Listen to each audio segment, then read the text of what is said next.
Lawyers in Cameroon stage a countrywide strike in protest against what they call police brutality on them in the discharge of their duty.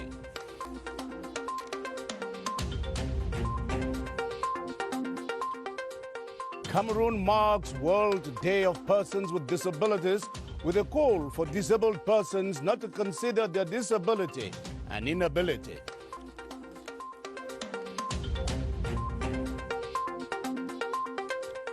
Cameroon's veteran sociologist Professor Tabuwe Aletum begins his journey to eternity as his colleagues and students pay him their last respects after the coffin at the Yaoundé Central Hospital mortuary. Those are our lead stories. Hello and thanks for joining us on the 7:30 News. I am Ben Menopufong.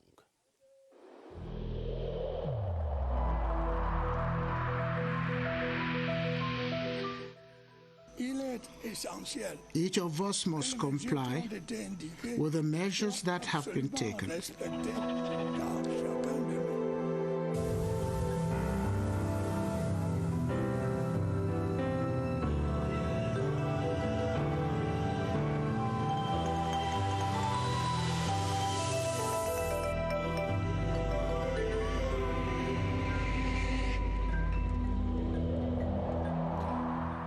Good evening once again. We open with this standoff between lawyers in Cameroon and the police corps of the country. It's 4 days today since the lawyers of the country have been on strike, protesting against what they say is police brutality on them. It is an imbroglio that has split the lawyers in two camps, those who are in support of the strike action and those against it, each of them claiming to be acting in good stead. Ebenezer Kanga was at the courts in Yaoundé today and now reports on the arguments that each camp is trading. No black robe could be seen on the corridors of the Mfunde High Court in Yaoundé this Thursday, 3rd of December 2020. Even the lawyer's room, which is often very busy, is locked. In effect, the men and women in black robes are on the 4th day of a strike action called by the Cameroon Bar Council from the 30th of November to the 4th of December 2020. You know of the events that took place in Douala when the courtroom was invaded by armed uniformed people and lawyers were beaten up. Lawyers who are supposed to carry out their activities independently and in a liberal manner are seen to be pushed here and there. That is why we said we have to tell the world that all is not going well. But the strike is not meant to spoil, it is meant to fix. But a group of lawyers have dissociated itself from the strike action. In a correspondence addressed to the president of the Bar Council, the group of lawyers say they will continue carrying out their professional activities. Whatever the case, the strike action has serious effects on the smooth functioning of the justice system. The assistance of counsel is mandatory. And once the counsel is not there, the matter has to be adjourned. And if this is done several times, that tantamounts to delay. And justice delayed is justice denied. For now, the matter is not yet over. The Bar Council is still spitting fire on another strike action, which this time will be indefinite. And as the imbroglio goes on, the interdependence between lawyers, judges, prosecutors and the executive is being described as an imperative to avoid the eroding of the rule of law in Cameroon. It is the position held by Professor Mathias Ulrich Owonangini as he reacted on the ongoing nationwide strike by lawyers. As the political scientist says, despite the separation of powers, the different arms of the judiciary and the executive still need to work hand in hand. He told our reporter Joyce Kimbi Fawaju how he thinks the ongoing standoff between the lawyers and the police can be dealt with. The interdependence between the state, the judges, the prosecutors, the lawyers is very important for the due process of law we need a strong collaboration between these stakeholders. And we need also that the process of law and justice should not be seized and captured by political interests. I think what is important is the spirit of dialogue between the stakeholders. The state should be able to listen at what the lawyers are really asking, what are the claims. But at the same time, the lawyers should be aware of the fact that they don't need to be politically instrumentalized by political parties. On to other news now. Today is being marked the world over as the 28th edition of the International Day for Persons Living with Disability. Here in Cameroon, the nation has been told to be considerate towards persons with disabilities which tend to be neglected by the society. Minister Pauline Irene of Social Affairs made the call in Yaoundé today as she closed activities marking the 28th edition of the International Day for Persons Living with Disability. Karin Sandra Yike has the main thrust of the minister's message to Cameroonians. Disability is not inability, although not all disabilities are easily visible to the eye. This 29th edition of the International Day for Persons with Disabilities is an opportunity for the Ministry of Social Affairs and the United Nations Organization to raise awareness on all and sundries to the plight of this category of persons. The disabilities or the deficiencies that we cannot see, that we cannot perceive with the eye, we are neglected, whereas they exist and they need equal attention. In perspective, we have a big project for persons living with disabilities, which is the computerization of the National Invalidity Card. Visible or not, the different challenges they face remains the same. There are still a lot of things we need. There are some structures which are not yet open to us. We need adequate roads adapted to our handicap. Social Affairs Minister Pauline Irene has urged Cameroonians to join government efforts put in place to render these persons more useful to their families and nation. And persons living with disabilities in the North region of Cameroon have received financial and moral support to promote their empowerment and self-dependence. This was during the commemoration of the International Day of Persons with Disabilities in Garoua with the collaboration of the Christopher Blinden Mission, the CBM. Vanessa Wotnang-Snamong has details from CRTV North. Begging is practiced by many persons with disabilities in the north, as well as other less privileged groups who make up about 4.7% of the population. Difficulties accessing healthcare services, lack of professional training, and decent jobs are among a host of other challenges encountered by persons with disabilities in the north, which government and other actors in development try to address. We are looking at developing economic opportunities for persons with disabilities so that they can be more entrepreneurial. And at the third level, we are looking at the institutions that create vocational training and employment opportunities so that they become more inclusive. Their approach should be such that they also welcome and train persons with disabilities. The celebration of the International Day of Persons Living with Disabilities in Garoua was an occasion to give them financial support and launch a project to improve their access to economic opportunities and jobs. Laurent Mimbang, who represented the governor of the North region, stressed on the need for all to avoid stigmatizing persons living with disabilities. The Archbishop of Garoua, His Grace Faustin Sanjodo, was among those present at the event. The Parliamentary Network for Sustainable Management of the Forest Ecosystems in Central Africa is arguing in favor of land reforms that recognize the specificities of indigenous people and protect their rights. The lawmakers raised the issue in Yaoundé today as they exchanged views and opinions with civil society actors on new legislation that clarifies land access and guarantees land tenure security in the country. Kamer now puts the arguments of the legislators in perspective.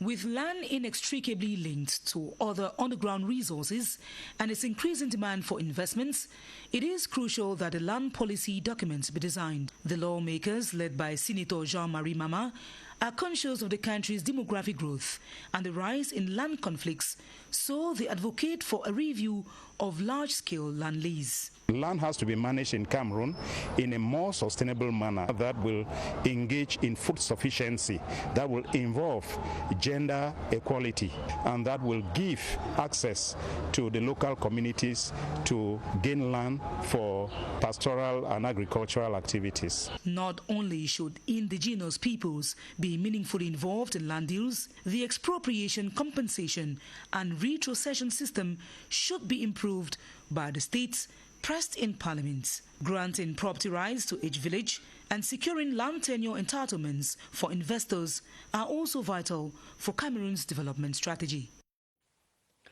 The government of Cameroon and the United Nations Development Programme, the UNDP, have partnered to boost local council development in the country. This is the outcome of a convention signed by the Minister of Economy and of Decentralization on behalf of Cameroon and the UNDP representative Jean-Louis Talon. Muslim Davis has the details of that act. Ensuring that the population in the far northern war zones enjoy economic stability is a priority for Cameroon government and its foreign partners. France, Great Britain and Germany are fully involved. We're putting money into this project because we believe it'll make a big difference. It will change people's lives. It will encourage them, give them hope, give them an economy. With the socio-economic activities hampered by the armed conflict, civilian and military cooperation is inevitable. 40 million euro we have invested in the Lake Chad Fund. We are convinced that it's a regional question and we need a regional solution. Help to the population is channeled through the United Nations Development Programme. Amshide, Kolofata, Mora, Limani are benefiting from this support. How is it taking place? Through the reconstruction of some of the facilities for the administration, custom, security, local administration, but also through reconstruction of activities from the population. With a committed joint effort, the situation is gradually becoming stable. We now continue in this newscast to say the second phase of the agreement in providing stabilization facilities around the Lake Chad Basin has been signed between France, Great Britain and the United Nations Development Programme under the supervision of the Minister of Economy, Alamin Ousmane May. The ceremony held at the office of the British High Commissioner to Cameroon, Rowan James Laxton, and a representative of the French ambassador to Cameroon, who was representing the various countries. Muslim Davis once again has the details. Accelerating and fine-tuning the decentralization process in Cameroon is a major priority in the government's new National Development Strategy plan. What we are trying to put in place is that we want to have a project that is articulated with the National Strategy of Development so that what is done in the field of decentralization is in accordance with that strategy. The project covers 374 councils and urban communities with focus on 20 sample councils, as well as the special status of the Northwest and Southwest regions. The focus of this project, it's not so much on the administrative decentralization, it's more on the social and economic development, decentralized social and economic development. This provides also an occasion to mobilize sectoral administrations, the private sector, civil society organizations and technical partners, amongst others. Decentralization experts have opened reflections on the fifth working document that is expected to ease the implementation of the National Decentralization Code in Cameroon. The reflections that are taking place in Bankomo on the outskirts of Yaoundé will culminate in the validation of the draft that will serve as an enabling document for the ongoing decentralization process. Prince Will Mukwele Aduma is just back from Bankomo. Campaigning to run the regional councils, a means to an end only. Ensuring transparency and accountability in decentralized structures is the end in itself in this last phase of decentralization. An argument for the 3-day workshop at Bankomo, seeking to adopt the Code of Decentralization for better performance. The ministerial order will treat the personalities that will be placed at the level of regions and the level councils. Organized by the Interministerial Committee of Finance, Decentralization, the Economy and Related Structures, the workshop with accountants and treasury officials as participants is examining stumbling blocks to the free management of resources. We have come up with new budgetary nomenclature and a new accounting chart that will permit to enhance transparency in the management of public funds. The validation of a proposed document is expected to ease execution within local collectivities. Custom officials and members of the Parliamentary Network for the Diaspora, Decentralized Entities and Cross-Border Cooperation have agreed to work together in order to promote the local economic activities of Cameroonians living in the diaspora. This was one of the resolutions arrived at the end of a consultative meeting between both parties in the nation's capital today. Rita Makang has the key resolutions of today's talks. Cameroonians in the diaspora have often been hinged by customs bottlenecks when sending goods back home, either for economic activities or for humanitarian purpose. Difficulties that have been channeled to members of the Parliamentary Network on the Diaspora, Rep Code, and tabled to customs officials. We think that they are not very well schooled on our procedures and on the numerous facilities that government has put in place to facilitate not only their coming back, but also operating businesses in Cameroon. And I think we have decided to work a lot on that. We've also proposed that at the level of embassies out of the country, there should be customs advisors assigned to these embassies. The Directorate of Customs will open a hotline where Cameroonians out of the country can look into the facilities offered by the Director General of Customs. The customs boss also seized the opportunity to call on local economic operators to vantage the exportation of basic commodities to boost the economy. We also think that they should also sell our goods out of the country. The consultation meeting is in line with Rep Code's activities geared towards reconciling the state with her diaspora. More and more young Cameroonians are now hitting the charts as award-winning writers and authors, grabbing prizes even at international competitions. The most recent of them, Jaili Amadou Amal, winner of the Goncourt Literary Prize for high school students with her book Les Impatients, a prize that, as Beatrice Ngum says, has come to confirm that budding writers in the country can go places if and only if the environment is made conducive enough. Beatrice? Jalil Amadou Amal's novel Les Impatients won France's most prestigious literary honor, the Goncourt Prize for colleges. Over the last 2 decades, Cameroon has been in the spotlight of awards. Calix Beyala and Eleanor Maino have backed home 2 big prizes, an exploit for Cameroon as other prizes have also been grabbed by Hamlet Boom and Imbolo Mboa. Prove that fatherland yesterday and today has skillful writers, but the worry is how to groom future ones. Competition to help children write like short stories, short articles. They may end up liking to write and to produce fictions. Some of the writers say a lot is not working in the sector. Do you have publishers in this country? Not really. You have printers more than publishers. For these great writers, with practical solutions, a new generation of authors can be groomed. If we're able to transform our wood here in Cameroon, believe me, paper is going to be very, very cheap. And the books will be sold at a cheaper rate. Why can we import the machinery? This will give jobs to people and then put down a book industry. For more Imbolomboas, Calix Beyala to sprout out, the problems of tax, editing houses, cost of production, and authors' rights have to be resolved. You're watching the 7:30 news on the Cameroon Radio Television. This is RTV. We are beaming live from Yaoundé. A new television channel has joined the media landscape in Cameroon. The audiovisual outfit, Christian School TV Africa, is a thematic station devoted to the teaching and learning process for pupils and students. As Joyce Tata reports, the new station that has been on trial broadcast since March this year is coming as a palliative to the COVID-19 pandemic that restricts the number of students per class. Joyce?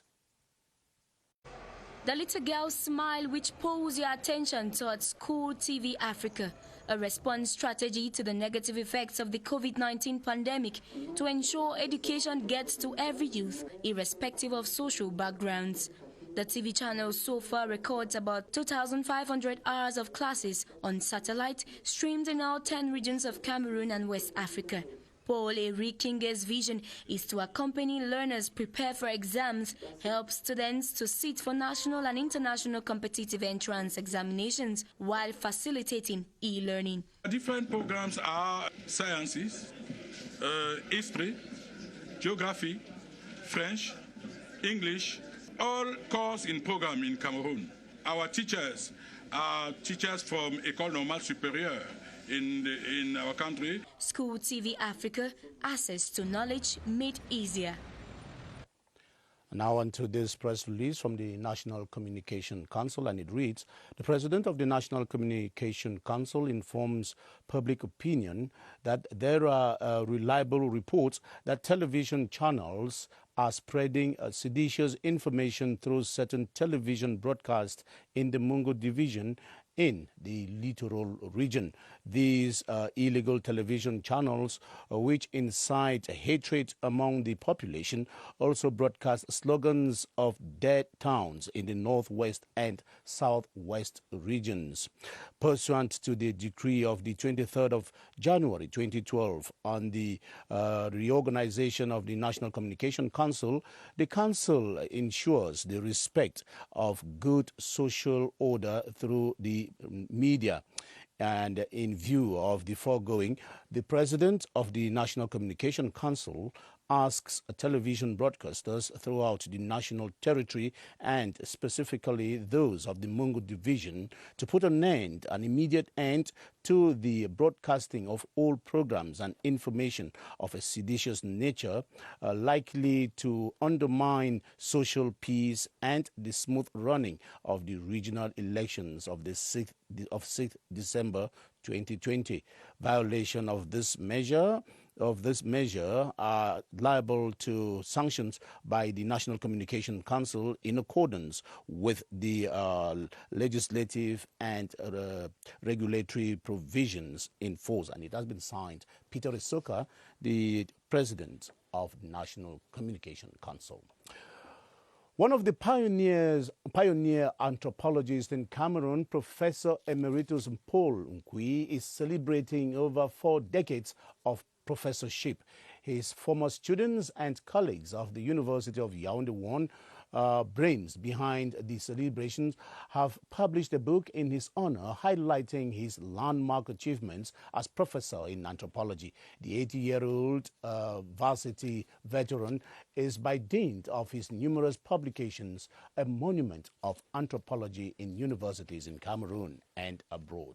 Beatrice Losamba captured the highlights of today's professional tributes. Prominent on the stage of university studies, Professor Paul Nkui is referred to as father of anthropology in the country, having contributed in laying a foundation stone for studies in the field. His remarkable achievements are told in this book, which contains articles on the impact he made during over 4 decades as professor.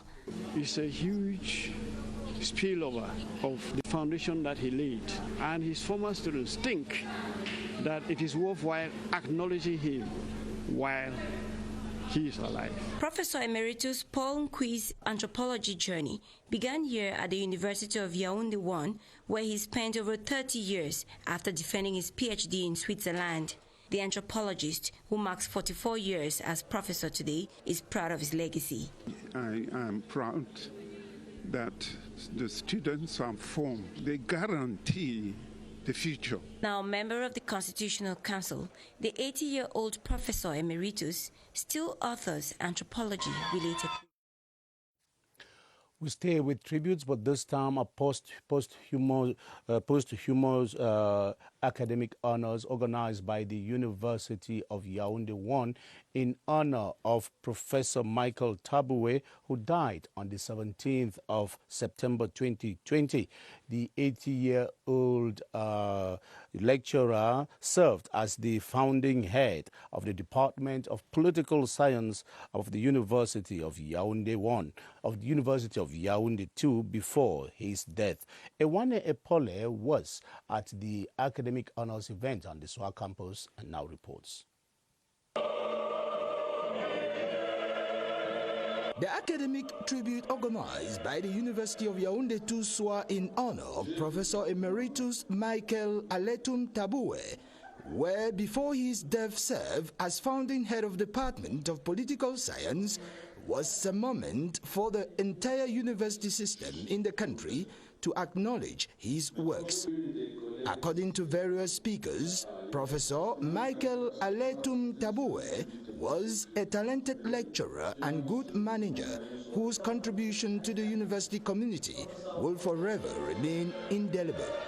Born in 1939, Professor Michael Aletum Taboué dies at the age of 81, leaving behind the university community and family to mourn him.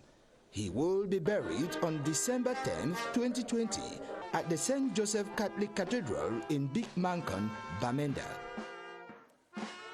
Former separatist fighters under reformation at the DDR Center in Boya have concluded a 4-month football tournament whose objective was to inculcate in them the spirit of tolerance and social cohesion. The ex-combatants, who come from diverse origins and localities of the Southwest region, have been expressing gratitude to the officials of the center and the head of state for having given them the opportunity to come back into mainstream social life. From Boya, Guy Roger Nana tells us more. Love and peace in a land of promise, land of glory. Those words stand out in the national anthem of the Republic of Cameroon and are sung here by returnees of the DDR Center in Boya. These young people shared laughs and smiles on the football pitch. The Cameroon DDR football tournament for peace has been a moment of fun and reintegration. Those competing were not just ex-combatants. We had gendarmes who had once been enemies to us. We played together with them. There is one thing I must appreciate the head of state for. At least our lives are safe. We have changed, as you can see. If I should show you my photo while I was in Lebialam, here an amber boy, and my photo now, you know that there is really that transformation.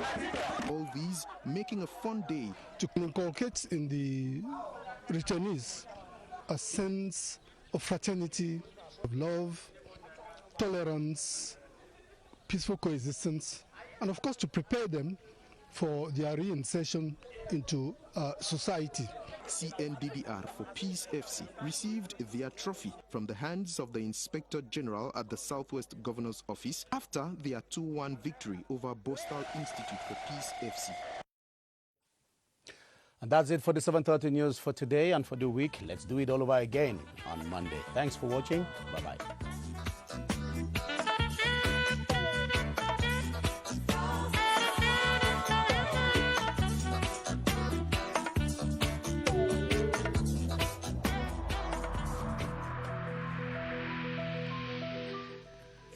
In this connection, we should avoid stigmatizing